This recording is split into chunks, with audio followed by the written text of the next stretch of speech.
Hello my dear students, welcome करता हूं मैं भारत पंचाली और केमिस्ट्री गुरुजी अगेन आप सबका एक बहुत ही ज़्यादा इंपॉर्टेंट वीडियो में। तो आपके हाफ ईयरली एग्जाम हो चुके हैं एंड जैसा कि मुझे रेगुलर मैसेज आ रहे हैं, मैक्सिमम बच्चों के हाफ ईयरली एग्जाम्स खराब हुए हैं। अब हमारे पास बचे हुए 4 महीने हैं, 3.5 महीने हैं। तो क्या हम अभी से पढ़ के अच्छे मार्क्स लेके आ सकते हैं या फिर कैसे हमें पढ़ना चाहिए सो दैट कि हम अच्छे मार्क्स लेके आ सकें? बेटा 10 से 12 साल का एक्सपीरियंस हो चुका है और मेरे हर साल स्टूडेंट्स 100, 99, 98 इस तरह से मार्क्स स्कोर करते हैं। तो आप लोग ट्रस्ट कर सकते हो। और यस, इस वीडियो में हम प्रॉपर एक प्रैक्टिकल स्ट्रेटेजी की बात करने वाले हैं जो आपकी हेल्प करेगी कि अगर आपके हाफ ईयरली एग्जाम्स खराब हुए हैं तो फाइनल में आप कैसे अच्छा स्कोर करो। तो सबसे पहली बात तो यह है कि सर हाफ ईयरली एग्जाम्स खराब हो गए। अच्छा, हाफ ईयरली में आप लोगों ने कितना स्कोर किया सब्जेक्ट वाइज कमेंट सेक्शन में जरूर बता देना। अब हाफ ईयरली एग्जाम्स खराब क्यों हुए हैं, सबसे पहले आपको खुद को एनालाइज करना चाहिए कि क्या मेरा सिलेबस कंप्लीट नहीं हुआ था, क्या मेरे बैकलॉग थे, क्या मैं सीरियस नहीं था। ये देखिए, आपके 3 पड़ाव हैं। एक हाफ ईयरली हो गया, अब आपके आएंगे प्री बोर्ड और उसके बाद आपके आएंगे फाइनल एग्जाम।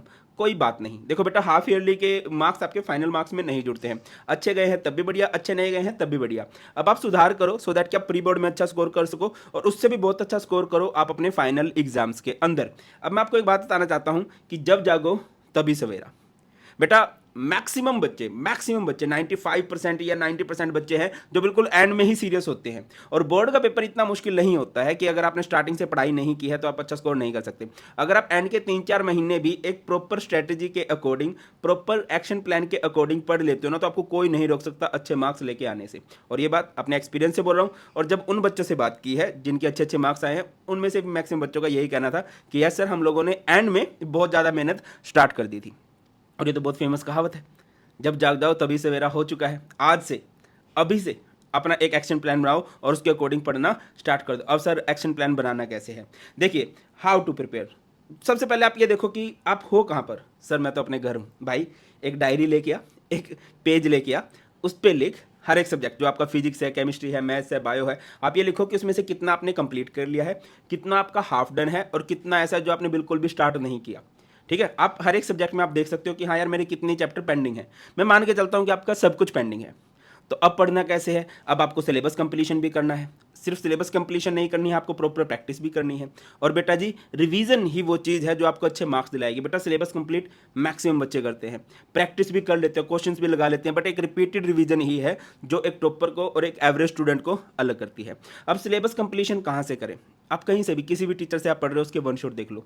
प्रैक्टिस कैसे करें? बेटा सबसे बढ़िया है प्रीवियस ईयर क्वेश्चन लगाओ, नए पैटर्न के क्वेश्चन लगाओ। बेटा जी बोर्ड का पेपर इतना मुश्किल नहीं आता है, ये बात समझ जाओ।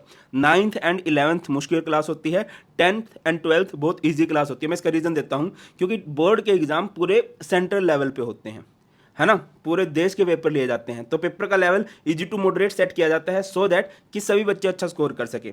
और देखिए 11th का पेपर हर एक स्कूल का अलग अलग टीचर बनाता है, तो मोस्टली स्कूल के अलग अलग पेपर होते हैं, तो उनके लेवल का पता नहीं चल पाता। या फिर जो आपके हाफ ईयरली है वो भी स्कूल टीचर ने बनाए हैं, बट जो फाइनल एग्जाम है वो टीचर्स गैस कर सकते हैं। सर वो कैसे गैस कर सकते हैं? बेटा वो पीवाईक्यू की हेल्प से गैस कर सकते हैं। तो आपको प्रीवियस ईयर क्वेश्चन करने हैं और कोशिश करनी है कंटिन्यूअस रिवीजन की। सर रिवीजन कैसे करूं? दोबारा से वन शॉट और प्रीवियस ईयर क्वेश्चन लगाऊं क्या? नहीं, कोशिश करो आप हर एक चैप्टर के शॉर्ट नोट्स बनाओ या कहीं से भी आप ले सकते हो। ठीक है, और उन शॉर्ट नोट्स में से बार बार पढ़ो। अगली बात है क्वालिटी को प्रेफर करना है ओवर क्वांटिटी। देखो बेटा, यूट्यूब पे रिसोर्सेज की भरमार है, 50 चैनल हैं, 50 वन शॉट हैं। इसके अलावा आपके पास 50 पीडीएफ आ गई होंगी एक एक चैप्टर की, है ना, 50 बुक्स है मार्केट में। तब आपको ये समझना पड़ेगा कि कौन सी बुक मेरे लिए है, कौन से टीचर मेरे लिए। देखो यार, फर्स्ट ऑफ ऑल टीचर सारे अच्छे होते हैं, सब अपना बेस्ट देते हैं। अब आपको देखना है कि आपकी टाइमिंग ट्यूनिंग किसके साथ मैच करती है। टीचर्स की मैं बात कर रहा हूँ, और क्या इन टीचर्स का प्रीवियस में अच्छा रिजल्ट आ गया है, उन पे आप ट्रस्ट कर सकते हो, उनको पकड़ो। और मैं ये नहीं कह रहा कि यार एक चैप्टर के वन शॉट आप 10-10, 12-12, 15-15 घंटे के वन शॉट देखो, ऑब्वियसली वो भी बहुत बढ़िया वन शॉट है, बट आप ये देखो कि यार बोर्ड्स के लिए वो बेनिफिशियल है क्या?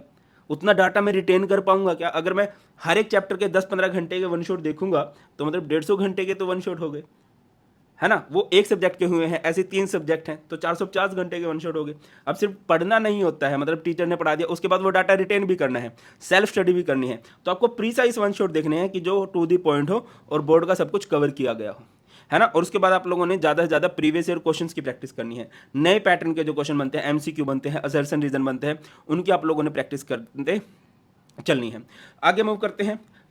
Paper time management. देखो बेटा, पिछले कुछ सालों से मैं भी बच्चों से सुनता आ रहा हूँ कि सर मेरा पेपर छूट गया, स्पेशली जो आपके लैंग्वेज सब्जेक्ट है। और ये क्यों छूट जाते हैं? क्योंकि हम ऑनलाइन पढ़ते हैं, लिखने की प्रैक्टिस खत्म हो चुकी है हमारी। मैक्सिमम नोट्स तो हमें भैया दीदी दे देते हैं, ऑफलाइन टीचर से मिल जाते हैं, या फिर ऑनलाइन बहुत सारे टीचर हमें प्रोवाइड कर देते हैं। बेटा ये बहुत गंदी आदत है कि आपकी जो लिखने की प्रैक्टिस छूट चुकी है। लिखने की आदत डालो, कोशिश करो। अगर किसी के शॉर्ट वन शॉट देख रहे हो तो उनके नोट्स साथ साथ बनाओ। और अगर आपका सिलेबस कंप्लीट हो चुका है तो डेली भाई एक एक दो दो क्वेश्चन को लिखने की प्रैक्टिस भी करो। और बेटा जी देखो, मैं मान के चल रहा हूँ कि 15 अक्टूबर तक आप ये वीडियो देख लोगे। 15 फरवरी को आपके एग्जाम है। नवंबर, दिसंबर, जनवरी, फरवरी 4 महीने हैं, यानी कि लगभग 120 दिन है। अगर आप 5 क्वेश्चन भी डेली करते हो, 5 क्वेश्चन एग्जाम के पॉइंट ऑफ व्यू से जो इंपॉर्टेंट हो, तो 600 क्वेश्चन बनते हैं। 600 क्वेश्चन मोर देन नफ होते हैं भाई। 400 क्वेश्चन भी अगर आप एक सब्जेक्ट के कर लेते हो ना, तो आप राजे बन जाते हो। कोई रोक नहीं सकता आपको अच्छे मार्क्स लेके आने से। तो एक तो आपने लिखने की प्रैक्टिस करनी है रेगुलर, और एक क्वेश्चन करनी है, एक कोशिश आप लोगों ने करनी है 5 क्वेश्चंस अ डे हर एक सब्जेक्ट के। और इससे आपका फियर क्या हो जाएगा? अवे। आगे मूव करते हैं नेक्स्ट। अब सबसे पहले पढ़ाई करोगे तो आपको ये पता होना चाहिए कि इंपॉर्टेंट टॉपिक क्या है। इंपॉर्टेंट टॉपिक के लिए क्या करो? 80-20 रूल को फॉलो करो। 80-20 रूल क्या बोलता है कि 20% टॉपिक से ही 80% क्वेश्चन बनते हैं। ये 20% टॉपिक आपको पहचानने पड़ेंगे हर एक सब्जेक्ट में। आपको क्लास टीचर बताते हैं, जहाँ से आप ऑनलाइन पढ़ते हो वहाँ से बताते हैं। इवन केमिस्ट्री के तो स्पेसिफिकली मैंने ही बता रखे हैं कि हाँ यार ये इंपॉर्टेंट है, इनसे ही जनरली क्वेश्चन बनते हैं। और भी मैं बना दूंगा, ठीक है। आप वीडियो लिंक का लिंक आपको डिस्क्रिप्शन में मिल जाएगा। केमिस्ट्री में आप देखोगे कि हर एक चैप्टर के 4-5 टॉपिक से ही क्वेश्चन बनते हैं, उनको अच्छे से कर लो। और रही बात बुक की, बेटा देखो ऑब्वियसली आप एनसीईआरटी पढ़ोगे, इसके अलावा एक प्रीवियस ईयर की अच्छी सी बुक ले सकते हो, है ना। और मैंने भी बुक आपके लिए डिज़ाइन कर रखी है केमिस्ट्री की, वो बेस्ट बुक है बच्चे बोलते हैं। और अगर किसी के पास है तो वो कमेंट सेक्शन में बता सकते हैं, फील आती है। उसका लिंक भी मैं आपको डिस्क्रिप्शन में दे दूंगा। और एक हमारी केमिस्ट्री गुरुजी नाम की ऐप है, मैं कोशिश करूँगा वहाँ पर सिंप्लीफाइड एनसीईआरटी जो फिजिक्स, केमिस्ट्री, बायो की है, वो आपको फ्री ऑफ कॉस्ट प्रोवाइड करूँ। आपको बहुत हेल्प हो जाएगी। या फिर आप हमारे टेलीग्राम चैनल को भी ज्वाइन कर सकते हो, जो कि भारत पंचाल सर के नाम से है। इधर भी आपको रेगुलर बहुत सारे नोट्स मिलते रहते हैं। नेक्स्ट मूव करते हैं, प्रो टिप क्या है। बेटा जी देखो, हमारा दिन क्यों वेस्ट हो जाता है? हम सुबह उठते हैं, 1 घंटे बाद पढ़ूंगा, 15 मिनट बाद पढ़ूंगा, 20 मिनट बाद पढ़ूंगा, अब तो 8-5 हो गए, सही से मिट्टी नहीं बैठ रही, 8:30 बजे पढ़ूंगा, खाना खा के पढ़ूंगा। और इस तरह हमारा दिन डेली वेस्ट हो जाता है। इंसान में एक बहुत अच्छी आदत होती है कि वो खुद को गोली बहुत अच्छी दे देता है। घर वालों को तो देते हैं, वो खुद को भी बहुत अच्छी गोलियां दे देते हैं, खुद के मन को भी समझा लेते हैं। और हमेशा आलसी वाले वे में समझाते हैं, कल, परसों, महीने बाद, इस तरह से। बेटा सबसे पहले आप लोगों ने क्या करना है, plan your day in night. आपको अगला दिन एक दिन पहले ही डिसाइड कर लेना। आपको नाइट में डिसाइड करना है कि कल मैं क्या क्या करूंगा। फिजिक्स में मैं किन टीचर से पढ़ूंगा, केमिस्ट्री में किन से, मैथ में किन से, किन किन टॉपिक्स को मैं पढ़ने वाला हूँ। उसके बाद use golden hour. Golden hour किसे कहा जाता है बेटा? जब आप सो के उठते हो, है ना, एक पीसी रिस्टार्ट हो रहा है, बिल्कुल बेस्ट काम करेगा, आपकी बॉडी रिस्टार्ट हो रही है ना, सो के उठे हो, पूरी बेस्ट आप लोगों के पास एनर्जी है, माइंड के अंदर कोई डाटा नहीं गया है ना, कचरा भी माइंड के अंदर नहीं भरा है। तो जो उठने के बाद आपका पहला घंटा होता है ना, उसको पढ़ाई में लगाओ डेली, आने वाले 120 दिन। और आप देखोगे आपके अंदर मतलब बहुत चेंज होने लगा है, बहुत चीज़ आपको याद रहने लगी। कोशिश करो जो चीज़ आपको मुश्किल लगती है वो करो। आगे मूव करते हैं, मॉर्निंग पढ़े नाइट पढ़े। देखो बेटा इसका सिंपल सा आंसर है, आपके घर के हालात आपको पता है, आपके माइंड का आपको पता है कि वो कब एक्टिव होता है। ऐसा कुछ नहीं है कि सुबह पढ़ने वाले बच्चे टॉप करते हैं, ऐसा भी कुछ नहीं है कि रात को पढ़ने वाले बच्चे टॉप करते हैं। पढ़ने वाले बच्चे टॉप करते हैं, आपको पढ़ना है। ये मैटर नहीं करता सुबह शाम, आपको देखना है कि आपकी लाइफ कैसी है, कब आपके लिए अवेलेबल टाइम बन पाता है, कब आपका माइंड ज़्यादा एक्टिव हो पाता है। बस पढ़ो, कोशिश करो डेली की डेली 2 से 3 घंटे की सेल्फ स्टडी हो, इतनी तो मिनिमम हो। हर एक टॉपिक को समझने की कोशिश करो, है ना। और बेटा वेस्ट करने के लिए टाइम नहीं बचा है।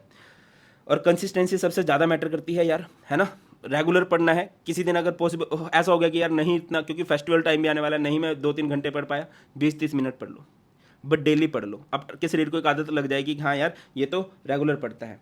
और एक सबसे इंपॉर्टेंट बात, बहुत बच्चे बोलते हैं मुझे कि सर मोटिवेशन नहीं आता। और जब भी मोटिवेशन ना आए ना, अपने पेरेंट्स की साइड देख लिया करो और अपने मन को बोला करो कि इनको प्राउड फील कराना है। बेटा पेरेंट्स, देखिए भगवान किसी ने नहीं देखे हैं, वो आपके लिविंग गॉड है ना, उनको प्राउड फील कराना है। और आपका फर्ज बनता है उनको खुशियां देना जो तुम दे सकते हो। और अभी तुम क्या खुशी दे सकते हो कि अपना बेस्ट दो, है ना, अपने टाइम का अच्छे से यूज़ करो, पढ़ो, उन्हें ऑब्वियसली प्राउड फील होगा। बस जब भी मोटिवेशन ना आए पढ़ने का, अपने पेरेंट्स के बारे में सोच लिया करो कि क्या मेरी ये हरकतें इनकी लाइफ को सही कर सकती हैं, क्या इनको खुशी होगी, बस। और बाकी टेंशन लेनी नहीं है यार, इनफ टाइम है हमारे पास, फिनिशिंग मैटर करती है है ना। अभी कल परसों T20 हुआ था, वो स्टार्टिंग के 2-3 विकेट चले गए थे ना, फिर रिंकू सिंह, नीतीश कुमार रेड्डी ने बढ़िया संभाला, एंडिंग बढ़िया से कर दी। तो आप लोगों ने भी ऐसे ही करना है, अब संभलो और फिनिशिंग बढ़िया से करो, और आपको कोई नहीं रोक सकता अच्छे मार्क्स लेके आने से। और कोई है या नहीं है मुझे नहीं पता, बट मैं तुम्हारे साथ हूँ, और जो भी नीडेड होगा वो सब कुछ तुम्हें प्रोवाइड कर दिया जाएगा। That's all in this video. बहुत जल्द मिलते हैं, बहुत ख्याल रखिए। God bless you all, please take care. जय हिंद।